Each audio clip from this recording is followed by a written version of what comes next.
پہ جو ہے نا لگائیں گے۔ اب ہم آ جاتے ہیں کہ گھر کیا ہوتا ہے،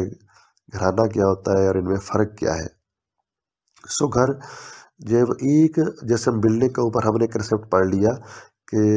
بلڈنگ کے اندر جو ہے ایک سے زیادہ کمرے ہو سکتے ہیں، ایون کہ ٹی اٹیچ بھی ہوں، لیکن ان کے چاروں طرف چار دیواری ہے تو ہم اس کو ایک گھر تصور کریں گے۔ اس طریقے سے جو گھر ہے، گھر سے مراد ایک گھرانے کے رہنے کی جگہ،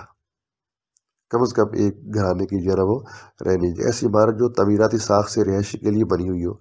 یعنی کہ اس کا مقصد ہی بنانے کا یہ ہو کہ اس میں کوئی نہ کوئی رہائش رکھے گا،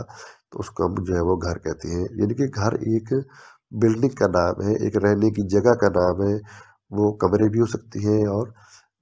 مطلب جو ہے وہ جھونپڑی بھی ہو سکتی ہے، کوئی کشتی بھی ہو سکتی ہے۔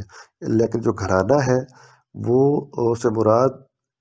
افراد ہے، ایک سے زیادہ افراد ہیں جو جن کا نفع نقصان جسے ہم کہتے ہیں اکٹھا ہو، جن کا کوئی مشترکہ رہنے کا انتظام ہو، کھانا پکانا بھی اکٹھا ہو، تو ہم اس کو کہتے ہیں کہ یہ ایک گھرانہ ہے۔ ایک گھرانے میں ایک فیملی بھی ہو سکتی ہے اور اس کے ماں باپ بھی اگر اس کے ساتھ رہتے ہیں تو وہ بھی ایک گھرانہ ہی تصور ہوگا۔ ایون کہ